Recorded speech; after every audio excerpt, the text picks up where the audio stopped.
අයිබෝවන් වාසනාවන් දරුවනේ අද දිනේ මම ඔබ සමග සාකච්ඡා කිරීමට බලාපොරොත්තු වෙන්නේ අපේ සමාන්තර ආශ්‍ර දෙක කොටසේ දෙවන අධීරය යටතේ පළමු අධීරයේ ගුණගත දේවල් තවදුරටත් සංවර්ධනය කරගෙන ඉදිරියට යන්නට. ඒ සඳහා මම තෝරගෙන තියෙනවා ඕගොල්ලන්ගේ අභ්‍යාස මාලාවේ ගාන 17 එක අභ්‍යාසයේ පස්වෙනි ගාන තෝරන් තියෙනවා.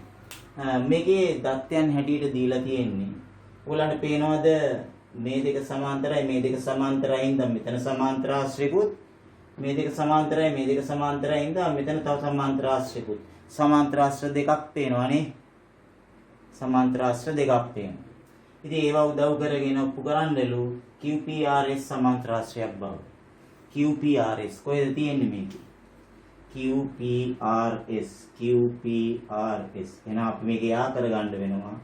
විභාගෙදී බය නැතුව ව්‍යා කරලා නැති රේඛා තියෙනවා නම් කිසිම බයක් වෙන්න එපා. ඔහොම යා කරගන්න නැතුව මේක හදන්නත් බෑ. එතකොට පේන්නේ නැත්තම් අපිට යම් දේවල්.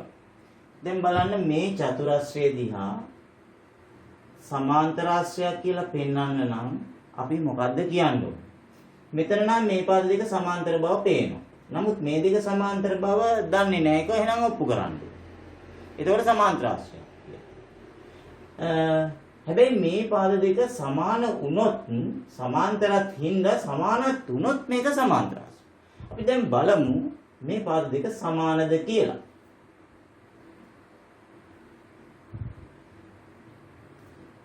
අපි නිකන් හිතමුකෝ මේ QP පාදයේ සෙන්ටිමීටර් 10යි කියලා. මට කියන්න බලන්න තව 10 පාදයක්. හැබැයි ඉලක්කම් අරගෙන ගාන හදන්න බෑ. හිතන්න විතරක් පුළුවන්. මේක 10 නම් ඇත්තටම මේ පාදේ 10යි නේද? ඇයි? මේක සමාන්තරාශ්‍රයන්නේ. මේක 10 නම් මේක 10යි.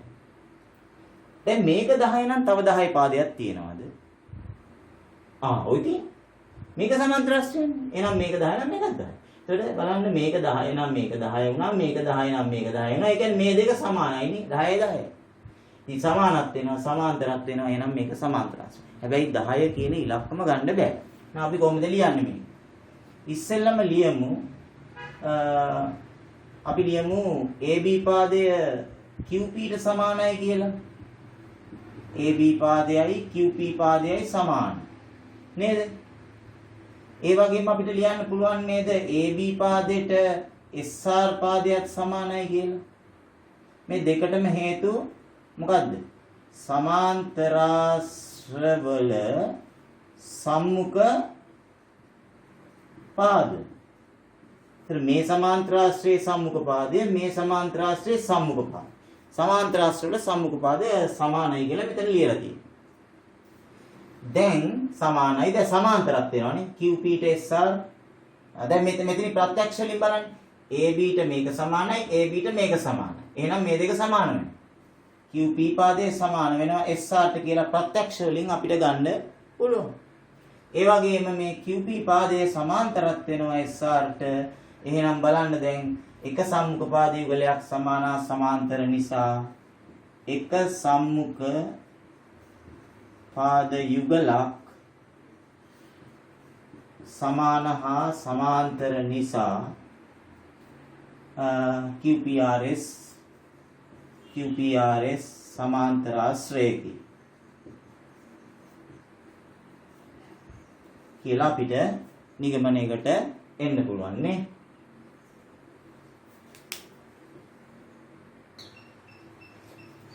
ඊළඟට අපි බලමු අභ්‍යාස මාලාවේ 17 එකේ 6 වෙනි ගාන 17 එකේ 6 වෙනි ගාන මගේ දෙවෙනි ගාන මෙන්න මෙහෙම රූපයක් දීලා තියෙනවා. මේකේ මේ කඩේරි වලින් තියෙන චතුරාශ්‍රය තමයි අපිට සමාන්තරාශ්‍රයක් කියලා ඔප්පු කරන්න තියෙන්නේ. ඒක යා කරන් තියෙන්නේ. මේකේ දත්තයන් හැටියට දීලා තියෙනවා ළමයි. බලන්න මම ඊතල එක ගාන ඊතල දෙක ගාන. ඒ කියන්නේ ABCD සමාන්තරාශ්‍රයක් කියලා මේකේ දීලා තියෙනවා. මම මේ දත්තේ විදිහට ලකුණු කරා. තව දත්තයක් දීලා තියෙනවා. AE පාදයයි EFC පාදයයි. AE ට FC සමානයි කියලා දීලා තියෙනවා. ඉතින් ඒ දත්තයත් මම මේකේ මේ විදිහට ලකුණු කරා. ඉතින් දත්තයන් ලකුණු කරලා තියෙනවා. ඒකින්ද මම කෙලින්ම සාධනය කළ යුත්තේ ලිව්වා EBFD කියන මේ චතුරස්‍රය සමාන්තරාශ්‍රයක් කියලා ඔප්පු කරන්න. ඇත්තටම ළමයි මේ සම්මුඛ පාද ගැන අපි මුකුත් දන්නේ නැහැ. මේවා යා කරගත්තු පාදින්ද අපි පොඩ්ඩක් මේ විකර්ණ දෙක දිහා පොඩ්ඩක් බැලුවොත් ඇත්තටම මේ චතුරස්‍රයේ තියෙන මේ විකර්ණයම නේද මේ සමාන්තරාශ්‍රයේ තියෙන්නේ.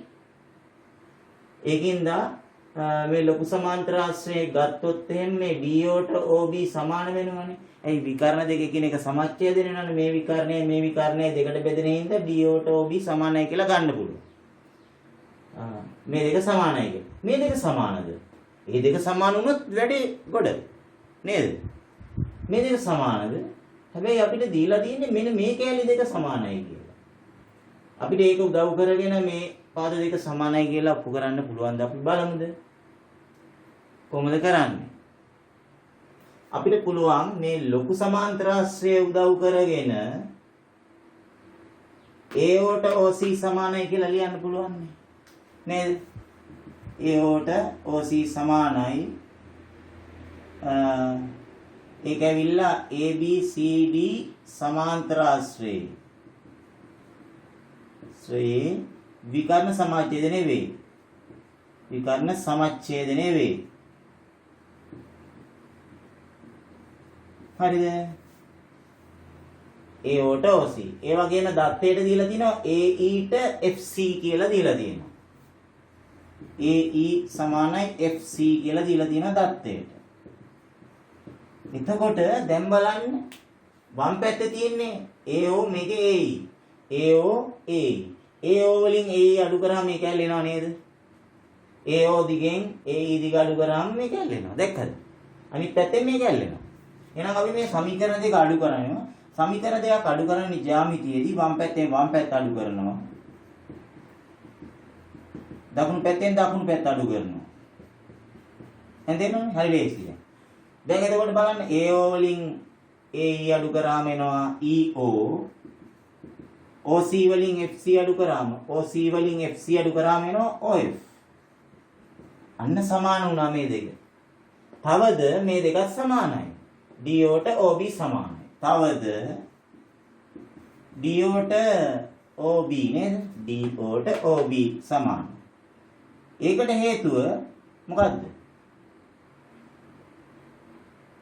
මේකමයිනේ. මේ හේතුවම මෙතන ලියන්න පුළුවන්. ABCD සමාන්තරාශ්‍රය විකර්ණ සමච්ඡේදනය වෙන නිසා. එතකොට දැන් අපිට මොකද වෙලා තියෙන්නේ දැන්? විකර්ණ දෙක සමච්ඡේදනය වෙලා නේද? විකර්ණ සමච්ඡේදනය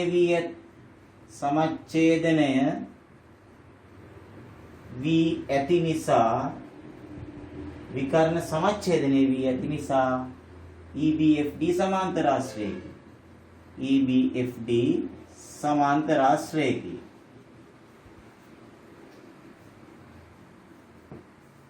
මෙන්න මෙතෙන්දී අපි අර ලක්ෂණ වලින් විකර්ණ එකිනෙක සමච්ඡේදනය වෙලා ගුණ හින්දා ඒක සමාන්තරාශ්‍රයක් බවට අපි ඔප්පු කරේ. ඒ ලක්ෂණය පාවිච්චි කරා.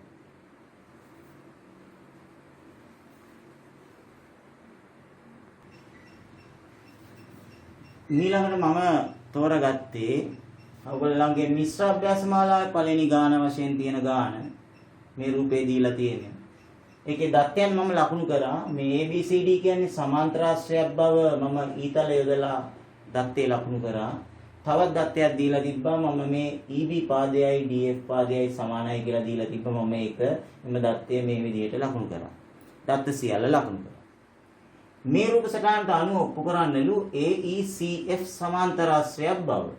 මෙන්න මේ තියෙන්නේ මේ සමාන්තරාශ්‍රයක් කියලා. ඔප්පු කරන්නලු. දැන් බලන්න මේක කොහොමද? මේකේ විකර්ණවත් මුකුත් ත්‍යාග කරලත් නැහැ. හැබැයි මේ චතුරස්‍රය මේකේ චතුරස්‍රයන්නේ තාම. මේකේ මේ දෙක සමාන්තර බව නම් පේනවා. මේ දෙක සමාන්තර කරගත්තොත් ඒත් වැඩේ හරි. එතකොට කියන්න පුළුවන් සමාන්තරාශ්‍රයක්. මේ දෙක සමාන කරගන්න බැරිද අපිට? මේ FC සහ AE සමාන කරගත්තොත් සමානත් වෙනවා සමාන්තරත් වෙනවා කියලා ගන්න පුළුවන්. මේ පද දෙක සමාන කරගන්න පුළුවන් වෙයිද? දත්තයකට දීලා තිනවා මේ කැලලයි සමානයි කියලා. මේ කැලල හැදෙන්නේ කොහොමද? මේ සම්පූර්ණ පාදයෙන් මේක අඩු කරාම නේද? මේ කැලල හැදෙන්නේ කොහොමද? මේ සම්පූර්ණ පාදයෙන් මේක අඩු කරාම නේද? මේක ලැබෙන්නේ. එහෙනම් අර සමාන මේ AB ට DC සමානද? හිතන්නකෝ මේ පාදය 12යි. මේ පාදය 2යි කියලා හිතන්නකෝ. එතකොට 12න් 2ක් අඩු කරාම 10යි නේ. මේක 12 නම් මේකත් 12යි නේ. ඒ 12න් මෙතන මේක 2 නම් මේකත් 2යි නේ. 12න් 2 අඩු කරාම මේක 10යි. දැක්කද? අන්න ඒ විදිහට අපිට පුළුවන් ඉලක්කම් දාලා හිතලා. දැන් මේක ලියන්න තමයි ඕනේ. අපි ඉස්සෙල්ලාම ලියනවා AB පාදයට සමානයි කියලා DC පාදය. හේතුව ABCD සමාන්තරාශ්‍රය. තරාශ්‍රයකි. ඒකේ සම්මුඛ පාද දෙක සමාන වුණා. ඒ වගේම මේ EB ට AB පැත්තේ EB ලියන්න ඕනේ. AB පැත්තේ EB. EB ට සමාන වෙනවා DF පාදය. දැක්කද? DC පැත්තේ තමයි DF ලියුවේ. ඒක දත්තයට දීලා තිබ්බා. දැන් මේ දෙක අඩු කරාම AB වලින් EB අඩු කරනවා. මේ පැත්තේ DC වලින් DF අඩු කරනවා. එතකොට අපිට AB වලින් EB අඩු කරාම මේ පැත්තෙන් AE ලැබෙනවා. මේ පැත්තේ DC වලින් DF අඩු කරාම අපිට ලැබෙනවා මේ පැත්තෙන් FC ලැබෙනවා. අන්න AE ට FC සමානයි. AE ට FC සමාන්තරත් වෙනවා. AE ට FC සමාන්තරත් වෙනවා. ඉතින් අර විදිහටම අපිට අවසන් කරන්න පුළුවන් කොහොමද?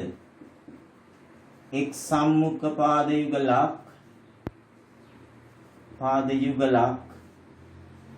සමාන හා සමාන්තර නිසා AECF සමාන්තරාශ්‍රයකි. දැක්කද? මේ ගානේ ආවෙත් එක සම්මුඛ පාද යුගලයක් සමාන හා සමාන්තර කරගෙන සමාන්තරාශ්‍රයක් බව පෙන්වන්නනේ. ඉතින් මම ඒකයි කිව්වේ මේ ඊටාම මේ චතුරාශ්‍රය සමාන්තරාශ්‍රයක් බව පෙන්වනකොට ගොඩක් තැන්වල මෙන්න මේක තමයි පාවිච්චි වෙන්නේ. මම මේ කියන දේවල් හොඳට අවබෝධ කරගන්න ජ්‍යාමිතිය ලේසි කරගමු. ඊටාමත්ම ලේසි කරගමු ජ්‍යාමිතිය. එහෙමනම් අද ගොඩක් දේවල් අපි කතා කරා. එහෙමනම් මම ඔයගොල්ලන්ගෙන් අදට සමුගන්නවා. නැවත දවසක හමු මේ බලාපොරොත්තු වෙන්නේ සියලු දෙනාටම සුබ අනාගතයක් ප්‍රාර්ථනා කරමි. ආයුබෝවන්.